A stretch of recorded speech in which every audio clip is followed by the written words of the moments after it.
Ora, meus caros amigos e amigas e visitantes, gostaria de continuar na leitura deste maravilhoso livro que fala sobre uma era de escuridão espiritual. O apóstolo Paulo, na sua segunda carta aos Tessalonicenses, predisse a grande apostasia que teria como resultado o estabelecimento do poder papal. Declarou que o dia de Cristo não viria enquanto se não tiver dado a revolta final e não tiver aparecido aquele que é rebeldia em pessoa e está destinado à perdição, e o que se revolta com todas as coisas e se coloca acima de tudo que os homens consideram divino ou sagrado. Chegará mesmo a tomar posse do templo de Deus e apresentando-se a si mesmo como Deus. 2 Tessalonicenses, capítulo 2, versículo 3 e 4. E ainda mais o apóstolo adverte os seus irmãos de que as forças misteriosas do mal já estão em ativo. 2 Tessalonicenses, capítulo 2, versículo 7. Mesmo naqueles primeiros tempos, ele viu erros a insinuar-se na igreja que preparariam caminho para o desenvolvimento do papado. Pouco a pouco, a princípio furtiva e silenciosamente, e depois mais às claras, à medida que crescia em força e conquistava o domínio da mente das pessoas, o mistério da iniquidade levou avante a sua obra de enganos e blasfémias. Quase imperceptivelmente os costumes do paganismo entraram na igreja cristã. O espírito de compromisso em concordância tinha sido contido durante algum tempo, em consequência das terríveis perseguições que a igreja suportou sob o paganismo. Mas como a perseguição cessou e o cristianismo entrou nas cortes e palácios dos reis, este trocou a humilde simplicidade de Cristo e dos seus apóstolos pela pompa e pelo orgulho dos sacerdotes e governantes pagãos. E em lugar das exigências de Deus, ele colocou teorias e tradições humanas. A conversão nominal de Constantino na primeira parte do século IV causou grande alegria, e o mundanismo, sob a capa de uma aparência de justiça, introduziu-se na igreja. A obra de corrupção progredia rapidamente. Embora parecesse que o paganismo tinha sido derrotado, tornou-se no vencedor. O seu espírito dominava a igreja. As suas doutrinas, cerimónias e superstições incorporavam-se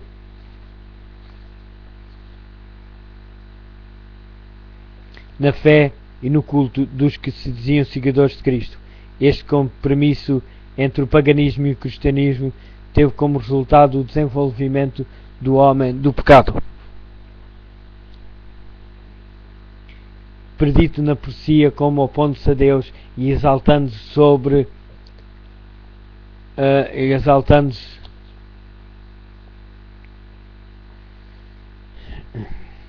teve como resultado o desenvolvimento do homem do pecado. Predisse na profecia como opondo-se a Deus e exaltando-se sobre aquele gigantesco sistema de uma falsa religião. E é a obra-prima do poder de Satanás, monumento aos seus esforços para se sentar no trono e governar a terra segundo a sua vontade. Certa vez Satanás tentou estabelecer o compromisso com Cristo, aproximando-se do Filho de Deus no deserto da tentação e mostrando-lhe todos os reinos do mundo e a sua glória. Ofereceu-se para entregar tudo nas mãos. Para isso bastava que ele reconhecesse a supremacia do príncipe das trevas. Cristo repreendeu o pretensioso tentador e obrigou a retirar-se. Mas Satanás consegue um êxito maior ao apresentar as mesmas tentações ao homem para conseguir vantagens e honras mundanas. A Igreja foi levada a procurar o favor e o apoio dos grandes homens da terra, e tendo assim rejeitado Cristo, foi levado a obedecer ao representante de Satanás, o bispo de Roma. Um Uma das principais doutrinas do catolicismo é que o Papa é a cabeça visível da Igreja Universal de Cristo, investido de uma suprema autoridade sobre os bispos e pastores em todas as partes do mundo. Mais do que isto, têm-lhe sido dados os títulos da própria divindade. Tem sido intitulado Senhor Deus, o Papa, e foi declarado infalível. Exige a homenagem de todos os homens, a mesma pretensão alegada por Satanás no deserto da tentação. Ainda é pretendida por ele através da Igreja de Roma, e um grande número de pessoas estará pronto para lhe prestar homenagem. Mas os que temem e reverenciam Deus enfrentam esta audaciosa presunção, do mesmo modo como Cristo enfrentou as solicitações do insidioso adversário. Adorarás o Senhor teu Deus e só a Ele prestarás culto. Lucas capítulo 4, versículo 8. Deus jamais deu na sua palavra a mínima sugestão de que tivesse designado algum homem para ser a cabeça da Igreja. A doutrina da supremacia papal opõe-se diretamente aos ensinos das Escrituras Sagradas. O Papa não pode ter poder algum sobre a Igreja de Cristo, a não ser por usurpação. Os romanistas têm persistido em acusar os protestantes de heresia e voluntária separação da Igreja verdadeira. Estas acusações, porém, aplicam-se antes a eles próprios. Foram eles que depuseram a bandeira de Cristo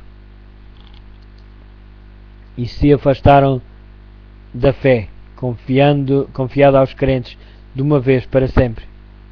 Está no livro de Judas, capítulo 3, no Novo Testamento.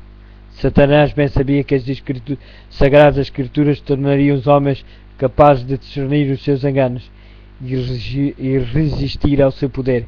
Foi pela palavra que o Salvador do mundo resistiu aos seus ataques. Em cada assalto, Cristo apresentou o escudo da verdade eterna, dizendo: está escrito. A cada sugestão do adversário opunha a sabedoria e o poder da palavra. Para Satanás poder conservar o seu domínio sobre os homens e estabelecer a autoridade humana, deveria mantê-los na ignorância das Escrituras. A Bíblia exaltaria Deus e colocaria o homem finito na sua verdadeira posição. Portanto, as suas sagradas verdades deveriam ser discernidas e suprimidas. Esta lógica foi adotada pela Igreja de Roma. Durante séculos, a circulação das Escrituras foi proibida. Era vedada ao povo lê-la ou tê-la em casa, e sacerdotes e bispos, sem escrúpulos, interpretavam os seus ensinos de modo a favorecerem os seus objetivos. Deste modo, o chefe da Igreja veio a ser reconhecido como o vigário de Deus na terra, quase universalmente dotado de autoridade sobre a Igreja e o Estado. Depois de removido o seu único obstáculo que podia revelar o erro, as Escrituras, Satanás agiu livremente. A profecia tinha declarado que o papado havia de cuidar em mudar os tempos e a lei. Daniel, capítulo 7, versículo 25. Para cumprir esta obra não foi vagarosa, com o objetivo de proporcionar aos pagãos convertidos algo que substituísse a adoração de ídolos e promover assim a sua aceitação nominal do cristianismo. Foi introduzido no culto cristão gradualmente a adoração das imagens e relíquias. O decreto do Concílio Geral estabeleceu por fim esse sistema de idolatria. Para completar esta obra sacrilégia, Roma pretendeu eliminar da lei de Deus o segundo mandamento, que proíbe o culto das imagens, e dividir o 10º mandamento para poder conservar o seu número. Este espírito de concessão ao paganismo abriu caminho para um desrespeito ainda maior pela autoridade do céu. Satanás, agindo por meio de dirigentes da Igreja não consagrados, interviu também com o quarto mandamento e tentou pôr de lado o antigo sábado, o dia que Deus tinha abençoado e santificado. Gênesis capítulo 2, versículos 2 e 3. Exaltando em seu lugar a festa observada pelos pagãos como o venerável dia do sol, esta mudança não foi a princípio tentada abertamente. Nos primeiros séculos, o verdadeiro sábado foi guardado por todos os cristãos. Estes eram ansiosos em honrar a Deus e crendo que a sua lei é imutável. Preservavam zelosamente a santidade dos seus preceitos, mas com grande subtileza Satanás atuava através dos seus agentes para atingir o seu objetivo, para poder chamar a atenção do povo para o domingo. Este tornou-se uma festa em honra da ressurreição de Cristo. Realizavam-se atos religiosos durante ele. Era, porém, considerado como dia de recreação, continuando ainda o sábado a ser observado como dia santo. Para preparar o caminho para a obra que queria realizar, Satanás tinha levado os judeus antes da vinda de Cristo a sobrecarregarem o sábado com as mais rigorosas imposições, tomando a sua observância num fardo. Agora, tirando vantagem da falsa luz sob a qual ele tinha feito com que fosse considerado, lançou desprezo sobre o sábado, fazendo com que fosse considerado como uma instituição judaica, enquanto os cristãos continuavam a observar o domingo como festa de alegria. Levou-os a fazer do sábado um dia de jejum, de melancolia e de tristeza, de modo a mostrar o seu ódio para com o judaísmo. No primeiro século, na primeira parte do século IV, o imperador Constantino proclamou um decreto fazendo o domingo um dia de festa pública em todo o Império Romano. O dia do sol era venerado pelos seus súbditos pagãos e honrado pelos cristãos. Era a política do imperador unir o paganismo e o cristianismo, eliminando os conflitos existentes entre eles. Juntamente com eles, empenharam-se nessa ação os bispos da Igreja, os quais, inspirados pela ambição e sede do poder, perceberam que se o mesmo dia fosse observado tanto por cristãos como por pagãos, promoveria a aceitação nominal do cristianismo pelos pagãos e assim aumentaria o poder e a glória da Igreja. Mas embora muitos cristãos tementes a Deus fossem gradualmente levados a considerar o domingo como tendo um certo grau de santidade, ainda mantinham o verdadeiro sábado como o dia santo do Senhor e observaram em obediência ao quarto mandamento. O arqui-enganador não tinha terminado a sua obra. Estava decidido a congregar o mundo cristão sob a sua bandeira e exercer o poder por intermédio do seu vigário. O orgulhoso pontífice, que pretendia ser o representante de Cristo através de pagãos meio convertidos, bispos ambiciosos e eclesiastes amantes do mundo, ele atingiu o seu objetivo. Celebravam-se de tempos em tempos vastos concílios aos quais assistiam os dignatários da Igreja de todo o mundo. Em quase todos os concílios, o sábado que Deus tinha instituído era rebaixado um pouco mais, enquanto o domingo era exaltado em idêntica proporção. Assim, a festa pagã veio finalmente a ser honrada como instituição divina.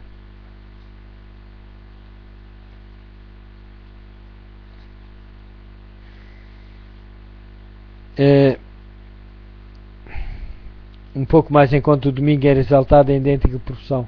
Assim, a festa pagã veio finalmente a ser honrada como instituição divina, ao mesmo tempo que se declarava que o sábado bíblico era uma relíquia do judaísmo, amaldiçoando-se os seus observadores. O grande apóstata tinha conseguido exaltar-se acima de tudo o que os homens consideram divino ou sagrado. Está na 2 Tessalonicenses capítulo 2 versículo 4 no Novo Testamento. tinha até chegado a mudar o único preceito da lei divina que inequivocamente indica a toda a humanidade o Deus vivo e verdadeiro. No quarto mandamento, Deus é revelado como o Criador do céu e da terra, e por isso distingue-se de todos os falsos deuses. Foi por memória da obra de criação que o sétimo dia foi santificado como dia de repouso para o homem. Destinava-se a conservar sempre diante da mente humana o Deus vivo como a fonte de todo o ser e objeto de reverência e culto. Satanás esforça-se por desviar os homens da sua aliança com Deus e de prestarem obediência à sua lei. Portanto, dirige os seus esforços especialmente contra o mandamento que aponta para Deus como o Criador. Os protestantes que hoje insistem que a ressurreição de Cristo no domingo fez desse dia o sábado cristão. Não existe, porém, evidência bíblica para isso. Nem Cristo, nem os seus apóstolos conferiram tal honra a esse dia.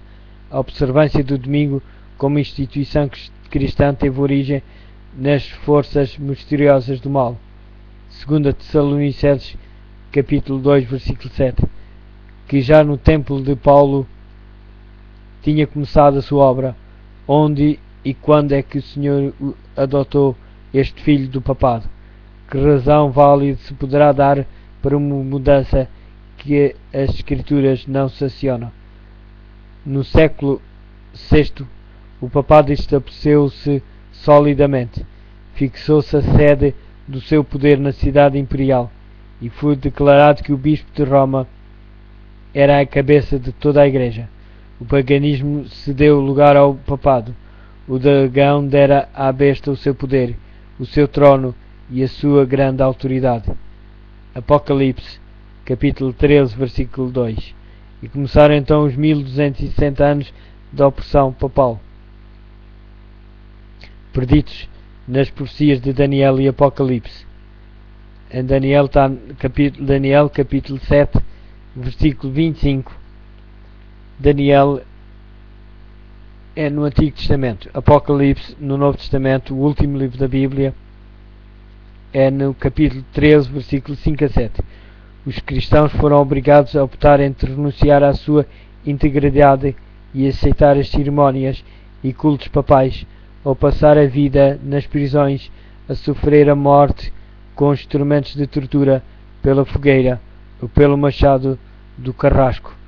Cumpriam-se as palavras de Jesus: serão atraiçoados pelos próprios pais, irmãos, parentes e amigos, e alguns serão mesmo levados à morte. Vão ser odiados por toda a gente por minha causa. Está em Lucas capítulo 21, versículos 16 e 17. Desencadeou-se a perseguição sobre os fiéis com uma fúria maior do que nunca, e o mundo tornou-se num vasto campo de batalha. Durante séculos a Igreja de Cristo encontrou refúgio no isolamento e na obscuridade. Assim diz o profeta: a mulher fugiu para o deserto, para um lugar que Deus lhe tinha preparado, a fim de aí ser alimentada durante 1260 dias. Apocalipse capítulo 12, versículo 6. O acesso da Igreja de Roma ao poder assinalou o início da escura Idade Média. Quanto mais crescia o seu poder, mais as trevas se adensavam. A fé foi transferida de Cristo, o verdadeiro fundamento, para o Papa, em Roma. Em vez de confiar no Filho de Deus para o perdão dos pecados e para a salvação eterna, o povo olhava para o Papa e para os sacerdotes e bispos, em que ele delegava a autoridade. Ensinava-se que o Papa era o seu mediador terrestre e que ninguém podia aproximar-se de Deus senão por seu intermédio, e mais ainda, que ele estava para eles em lugar de Deus e que deveria, portanto, ser implicitamente obedecido. Um desvio das suas decisões era motivo suficiente para se aplicar a mais severa punição ao corpo e à alma. Ofensores Assim a mente do povo era desviada de Deus para homens falíveis e cruéis, e mais ainda para o próprio príncipe das trevas, que exercia o seu poder por intermédio. O pecado disfarçava-se sob o manto da santidade. Quando as Escrituras são suprimidas e o homem olha para si mesmo como supremo, só podemos esperar fraudes, enganos e aviltantes iniquidades. Ao elevar as leis e tradições humanas, percebeu-se a corrupção que resulta sempre ao pôr de lado a lei de Deus. Foi uma altura de grande perigo para a Igreja de Cristo. Os fiéis porta-estandartes eram na verdade poucos, embora a verdade não fosse deixada sem testemunhas. Parecia por vezes que o erro e a superstição prevaleciam completamente e a verdadeira religião seria banida da terra. Perdeu-se de vista o Evangelho, mas multiplicaram-se as formas de religião e o povo foi sobrecarregado com severas exigências. Ensinava-se não só a considerar o Papa como seu mediador, mas a confiar nas suas próprias obras para a expiação do pecado. Longas peregrinações, atos de penitência, adoração de relíquias, edificação de igrejas, relicários e altares, bem como o pagamento de grandes somas à Igreja. Tudo isto e muitas outras coisas semelhantes eram ordenadas para aplacarem a ira de Deus ou assegurar o seu favor, como se Deus fosse idêntico aos homens, encolizando-se por ninharias ou apesiguando-se com donativos ou atos de penitência. Embora o vício prevalecesse mesmo entre os chefes da Igreja de Roma, a sua influência parecia aumentar constantemente.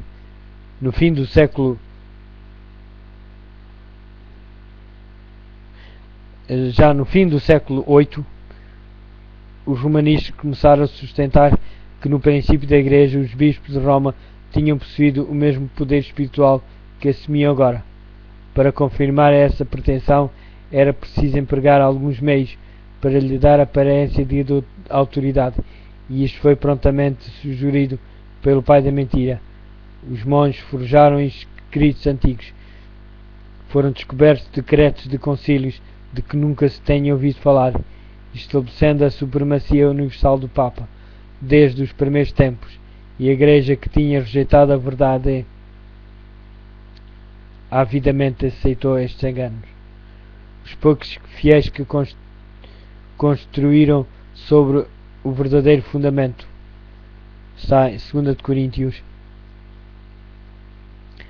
capítulo 3, versículo 10 e 11, ficaram perplexos e embaraçados quando o entulho das falsas doutrinas obstruiu a obra, como os edificadores sobre o muro de Jerusalém no tempo de Neemias. Alguns estavam prontos para dizer: os carregadores estão sem forças perante tal quantidade de escombros. Nós não somos capazes de reconstruir a muralha. Neemias capítulo 4, versículo 10.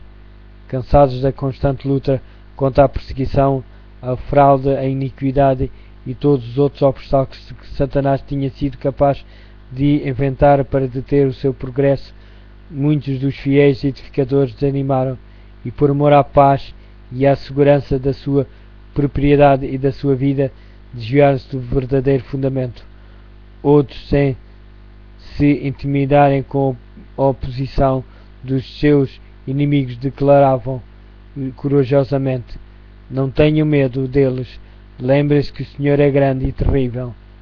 Neemias capítulo 4, versículo 14. E prosseguiram com a obra, cada qual com a espada cingida ao lado.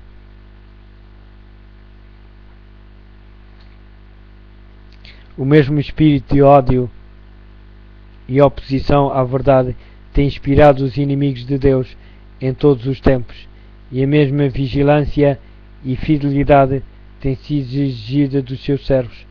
A As palavras de Cristo aos primeiros discípulos aplicam-se aos seus seguidores até ao final do tempo. Aquilo que vos digo, digo a todos, e estejam bem atentos. As trevas pareciam tornar-se mais densas. Generalizou-se a adoração das imagens. Acendiam-se velas perante imagens e eram-lhe dirigidas orações. Prevaleciam os costumes mais absurdos e supersticiosos. O espírito dos homens era a tal ponto dirigida pela superstição que parecia terem perdido o domínio da própria razão. Enquanto os sacerdotes e bispos se entregavam a prazeres sensuais e corruptos, só se poderia esperar que o povo que os tinha como guias mergulhasse na ignorância e no vício. Foi dado outro passo na pretensão papal, quando o Papa Gregório VII, no século XI, proclamou a perfeição da Igreja de Roma. Entre as propostas por ele apresentadas havia uma que declarava que a Igreja nunca tinha errado, nem jamais erraria, segundo as Escrituras, mas as provas escriturísticas não acompanhavam a afirmação. O altivo pontífice também pretendia ter o poder de depor imperadores e declarou que nenhuma sentença que pronunciasse poderia ser revogada por quem quer que fosse, embora ele tivesse a prerrogativa de revogar as decisões de todos os outros. Uma impressionante ilustração do caráter tirânico do Papa Gregório VII é-nos apresentada no modo como tratou o imperador alemão Henrique IV. Por ter pensado que poderia desprezar a autoridade do Papa, este monarca foi excomungado e destornado, aterrorizado pelo abandono e pela ameaça dos seus próprios príncipes, que por ordem do Papa eram incentivados a revoltar-se contra ele. Henrique sentiu a necessidade de fazer as pazes com Roma. Em companhia da sua mulher e de um servo fiel, atravessou os Alpes em pleno inverno para se humilhar diante do Papa. Quando chegou ao castelo para onde Gregório se tinha retirado, foi conduzido sem os seus guardas a um pátio exterior, e ali, no rigoroso frio do inverno, com a cabeça descoberta, descalço e pobremente vestido, esperou a permissão do Papa para ir à sua presença. O pontífice não se dignou conceder-lhe o perdão, senão depois de ele ter permanecido 3 dias a jejuar e a fazer confissão. Mas o perdão foi concedido apenas com a condição de que o imperador devia esperar a aprovação do Papa antes de reassumir os seus atributos ou exercer o poder da realeza. E Gregório, envaidecido com o seu triunfo, gabava de que era seu dever abater o orgulho dos reis. Como é notável contraste entre o orgulho deste altivo pontífice e a mansidão e a simpatia de Cristo, que se representa a si mesmo, batendo à porta do coração, pedindo para ser ali admitido, para poder entrar e levar perdão e paz, e que ensinou aos seus discípulos: aquele que quiser ser o maior, o mais importante, seja como um criado. Mateus, capítulo 20, versículo 27. Os séculos que seguiram testemunharam um aumento constante dos erros nas doutrinas procedentes de Roma. Mesmo antes do estabelecimento do papado, os ensinos dos filósofos pagãos tinham sido apreciados e exerceram sua influência na Igreja. Muitos dos que se diziam convertidos ainda se apegavam aos dogmas da sua filosofia pagã, e não só continuaram a estudá-la, mas ensinavam-na a outros, como meio de estender a sua influência entre os pagãos, e assim foram introduzidos erros graves na fé cristã. Destaca-se, entre outros, a crença na imortalidade natural do homem e da sua consciência na morte. Esta doutrina lançou o fundamento sobre o qual Roma estabeleceu a invocação dos santos e a adoração da Virgem Maria. Daqui também vê a heresia do tormento eterno para os que morrem impenitentes, a qual foi rapidamente incorporada na fé papal. Estava assim preparado o caminho para a introdução de uma outra invenção do paganismo, a que Roma chamou o purgatório, o que é usada para amedrontar as multidões crédulas e supersticiosas com esta heresia. Afirma-se a existência de um lugar de tormento destinado às almas dos que não merecem condenação eterna, mas que devem sofrer o castigo pelos seus pecados. Depois, quando libertas da impureza, são admitidas no céu. Assim foi necessário uma outra invenção para Roma, se poder aproveitar dos medos e vícios dos seus crentes. Esta foi suprida pela doutrina das indulgências, completa remissão dos pecados passados, presentes e futuros, e libertação de todas as dores e castigos que os pecados trazem, eram prometidas a todos os que se alistassem nas guerras do Pontífice para estender o seu domínio temporal, castigar os seus inimigos e exterminar os que ousassem negar a sua supremacia espiritual. Ensinava-se também ao povo que, pelo pagamento de dinheiro à Igreja, poderia-se livrar dos pecados e igualmente libertar as almas dos seus amigos falecidos que estivessem condenados às chamas atormentadoras. Através destes meios, Roma encheu os seus cofres e sustentou a pompa, o luxo e os vícios dos pretensos representantes daquele que não tinha onde reclinar a cabeça. A ordem bíblica da ceia do Senhor fora substituída pelo idólico sacrifício da missa. Os sacerdotes papais pretendiam, mediante esse disfarce destituído de sentido, converter o simples pão e vinho no verdadeiro corpo e sangue de Cristo. Com blasfema presunção, pretendiam abertamente ter o poder de criarem Deus, o Criador de todas as coisas. Ao cristão exigia sob pena de morte que confessassem a sua fé nesta heresia horrível que insulta o céu. Multidões que se recusaram a fazê-lo foram entregues às chamas. No século XIII foi estabelecido a mais terrível de todas as armadilhas do papado, a Inquisição. O príncipe das trevas trabalhava com os dirigentes da hierarquia papal. Nos seus concílios secretos, Satanás e os seus anjos dirigiam a mente de homens maus, enquanto invisíveis entre eles estavam um anjo de Deus, fazendo o tremendo relatório dos seus iníquos decretos e escrevendo a história de ações demasiado horríveis para ser desvendadas ao olhar humano. A grande Babilónia estava embriagada com o sangue dos santos. Os corpos mutilados de milhões de mártires pediam a Deus vingança contra o poder apóstata. O papado tornou-se na desposta do mundo. Reis e imperadores curvavam-se aos decretos do Pontífice Romano.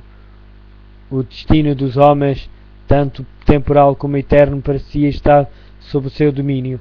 Durante séculos, as doutrinas de Roma tinham sido extensas e implicitamente recebidas.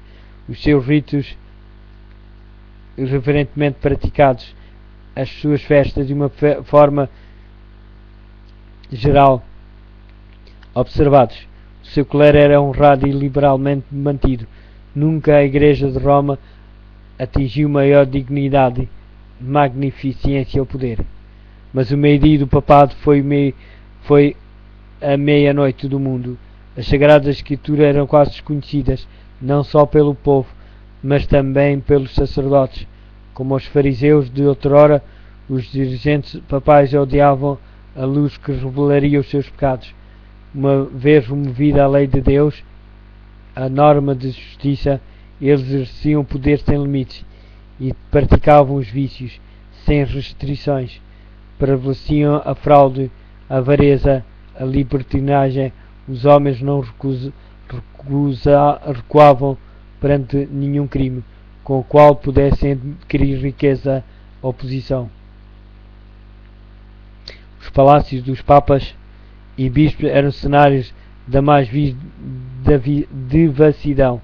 Alguns dos pontífices reinantes eram acusados de crimes tão revoltantes que os governadores seculares se esforçavam por depor estes dirigentes da Igreja, como monstros demasiado vis para serem tolerados. Durante séculos, a Europa não fez progresso no saber, nas artes ou na civilização. Uma paralisia moral e intelectual tinha caído sobre a cristandade. A condição do mundo sob o poder romano apresentava o cumprimento terrível e surpreendente das palavras do profeta Oseias: o meu povo foi destruído, porque lhe faltou conhecimento, porque tu rejeitaste o conhecimento, também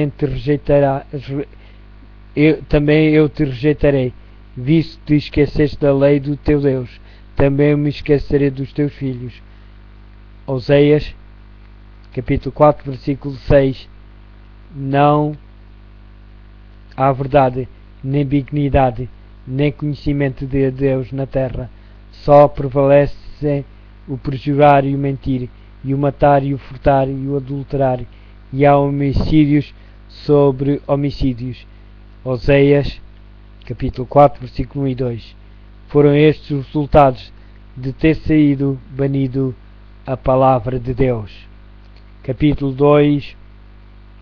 Uma era de escuridão e espiritual. Uma era de escuridão e espiritual.